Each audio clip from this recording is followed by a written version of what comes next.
하나님의 원수가 되어서 하나님의 사랑이 무엇인지, 하나님의 주시는 진정한 영혼의 행복이 무엇인지, 그의 축복이 무엇인지를 모른다는 것입니다. 세상을 버타는 자의 인생은 이처럼 완전히 파멸되고 결국 절망스럽게 됩니다. 그러므로 세상과 버티어서 영적으로 가늠한 자들은 어떻게 합니까? 그러한 교만을 회개하고 겸손해져야 합니다. 6절을 함께 읽겠습니다. 시작. 그러나 더 큰 은혜를 주시나니 그러므로 일렀을 하나님이 교만한 자를 물리치시고 겸손한 자에게 은혜를 주신다 했느니라. 하나님 없이도 잘 살 수 있고 세상과 버타면서 하나님 믿어도 잘 살 수 있다는 것은 교만입니다. 왜냐? 하나님은 결코 그렇게 하지 않는다고 말했는데, 하나님의 원수가 된다고 했는데 자기는 괜찮다고 하면 교만한 일이죠. 하나님께서 정말 싫어하시는 일인데 그냥 자녀는 괜찮아요, 나는 세상 버하고 좀 즐길래요, 이러면 이것은 교만한 것입니다. 하나님은 이런 사람들을 물리치십니다. 이런 사람들에게 축복을 주기가 힘듭니다. 그러나 겸손한 자, 하나님께서 말씀하신 대로 정말 세상을 버하지 않고 오직 하나님 한 분만으로 만족하고 그분을 가까이 하는 그 겸손한 자에게는 무한한 은혜를 주십니다. 은혜를 주시고 더 큰 은혜를 약속하십니다. 하나님께서는 겸손할수록 더 큰 은혜를 주십니다. 하나님께서 하나님 앞에 겸손할 때 신자는 이 세상에서 얻을 수 없는 영원하고 또한 놀라운 하늘의 보화들을 얻게 됩니다. 죄사함의 은혜를 덧입게 됩니다. 영생의 축복을 덧입게 됩니다. 부활의 산소망을 덧입게 됩니다. 또한 영혼의 참 안식과 평안을 얻게 됩니다. 인생의 최고로 귀한 선물들을 하나님께서는 겸손한 자에게 주십니다.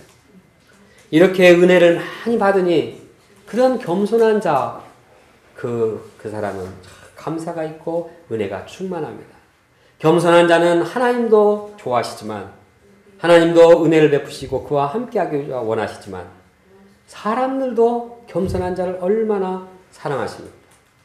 그런 사람은 함께 이야기하고 싶고, 함께 서로 진실을 토로하고 싶고, 함께 기쁨을 나누고 싶어 합니다. 또한 10절에 보면 주 앞에서 겸손할 때 주님께서 높여주십니다. 더 나아가 겸손한 자는 이제 행복한 공동체를 이루게 합니다. 이러한 겸손한 자는 세상을 버타지 않는 사람입니다. 하나님 한 분으로 만족하는 사람입니다. 하나님을 섬기면서, 하나님을 사랑하면서 세상의 재미, 세상과 버타고자 하는 사람은 교만한 사람입니다. 멸망입니다.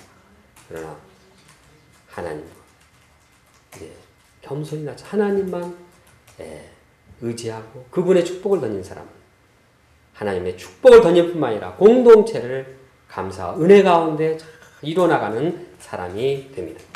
셋째, 하나님께서 가까이 하시도록 해야 합니다. 우리는 자기 자신에 대해서는 욕심과 시기심을 버려야 함을 배웠습니다. 또한 세상에 대해서는 벗이 되지 말아야 함을 배웠습니다. 동시에 하나님 앞에서는 아주 가까이 하도록 노력해야 합니다. 그런데 저자는 하나님을 가까이 하지 못하게 하는 요소가 무엇인가, 싸움과 다툼을 일어나게 하는 그 요인이 무엇인가를 영적으로 접근하고 있습니다. 그것은 마귀입니다. 마귀가 이제 이러한 다툼과 분열을 일으키고 사람들을 세상에 버티게 하고 영적으로 간음을 유도하게 한다는 것입니다. 그래서 마귀를 대적하라, 마귀를 물리치라고 말하고 있습니다. 마귀가 정욕과 시기심을 유발하기 때문입니다. 마귀가 영적으로 간음하게 하고 우상숭배하기 때문입니다. 모두 다 이러한 일들은 마귀 장난이고 마귀 유혹이고 마귀의 공격입니다. 그러므로 마귀의 세력을 물리치고 우리 가운데 하나님께서 함께 하실 때 이 모든 문제를 해결할 수 있습니다. 그러면 거기에는 다툼도 사라지죠. 시기도 사라지죠. 또한 이 거룩한 영혼의 참자를 누리게 됩니다. 진정한 행복을 누리게 됩니다. 그러면 마귀를 물리치고 하나님께서 우리와 함께 하시도록 하기 위해서 우리가 최우선적으로 해야 할 일이 무엇입니까? 여기 7절, 8절 첫 부분을 보십시오. 그런즉 너희는 하나님께 복종할지어다. 하나님께 복종할지어다. 하나님을 복종하라고 말하고 있습니다. 마귀를 대적하라. 그리하면 너희를 피하리라. 하나님을 가까이 하라. 그리하면 너희를 가까이 하시리라. 마귀를 대적하고 하나님을 가까이 할 그 선제 먼저 해야 할 일은 하나님의 말씀을 복종하는 것입니다. 하나님의 말씀에 복종하면 마귀는 떠납니다. 하나님의 말씀에 순종하면 하나님은 가까이 하십니다. 왜 그렇습니까? 하나님의 말씀에 순종하면 말씀이 우리 안에 함께 하시고 말씀으로 거룩해지는데 마귀가 틈탈 수가 없습니다. 하나님의 순종할 때 하나님 기뻐하시고 하나님께서는 우리를 돕고 우리와 함께 가까이 하셔서 우리를 도우시는 분이기 때문입니다. 실제적으로 마귀는 신자들에게 자꾸 신자들을 부추겨가지고 막 자기 주장을 관철하게 합니다. 막 큰 소리로 다투게 합니다. 시기심을 부추겨가지고 막 서로 싸우게 합니다. 저도 이제 동역자들 보면 막 그런 것을 봅니다. 뭐 별것도 아닌 것 같은데 막 열받쳐가지고 막 옵니다. 어떤 경우에는 전하려고 하는 그 말의 의도는 전혀 다르게 전달이 돼가지고 그냥 오해를 사게 합니다. 나는 상대방을 정죄하지 않았는데 상대방은 막 정죄를 받고 막 힘들어합니다. 나는 나쁜 의도로 한 말이 아닌데 그냥 상대방은 그냥 막 그 마귀가 어떻게 그렇게 했는지 막 부정적이고 완전 절망적으로 그 말을 받아들입니다. 사랑의 마음을 이야기했는데도 마귀는 이것을 막 의심하게 하고 회의하게 합니다. 마귀는 이처럼 아주 사람들의 마음을 움직여가지고 굉장히 힘들게 하고 다투게 합니다. 그래서 마귀가 역사하면 서로 대화가 통하지 않습니다.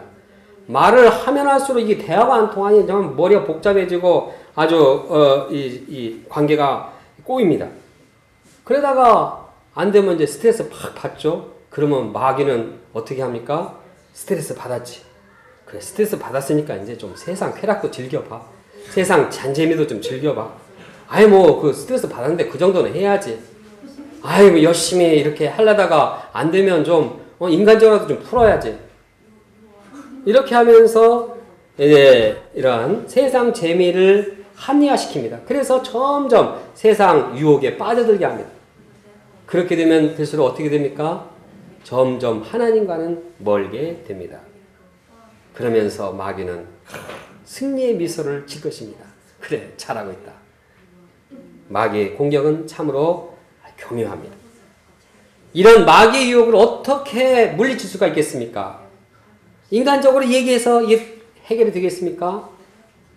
머리를 굴린다고 해결이 되겠습니까? 하나님의 말씀에 순종하는 것입니다. 하나님의 말씀에 순종할 때 거기에 마음이 새롭게 됩니다. 말씀에 순종할 때 욕심과 시기심이 다 사라집니다. 말씀에 순종할 때 내면의 용서와 긍휼이 생깁니다. 말씀이 주는 힘과 위로를 덧입기 때문에 사람 눈치를 보지 않고 두려워하지 않고 이제 담대하게 살게 됩니다. 말씀을 순종할 때 말씀에서 주시는 거룩한 은혜를 덧입게 됩니다. 말씀을 순종할 때 세상 재미, 세상 쾌락을 청산하게 되는 힘이 생깁니다. 그러므로 우리가 마귀의 유혹을 벗어나서 하나님께 가까이 하기 위해서는 무엇보다도 하나님의 말씀에 순종해야 합니다. 그러면 하나님께서 가까이 하기 위해서 이제 말씀에 순종함으로 구체적으로 해야 할 일이 무엇입니까? 그것은 마음과 행동을 깨끗하게 하는 것입니다. 8절을 함께 읽겠습니다. 시작. 하나님을 가까이 하라. 그리하면 너희를 가까이 하시리라. 죄인들아 손을 깨끗이 하라. 두 마음을 품은 자들아 마음을 성결하게 하라. 사도 야고보는 그들을 죄인이라. 참 죄인들아. 아주 좀 뭐라 합니까? 그냥 형제들아가 아니라 죄인들아 이렇게 말했습니다. 의도적으로 그렇게 말하고 있습니다.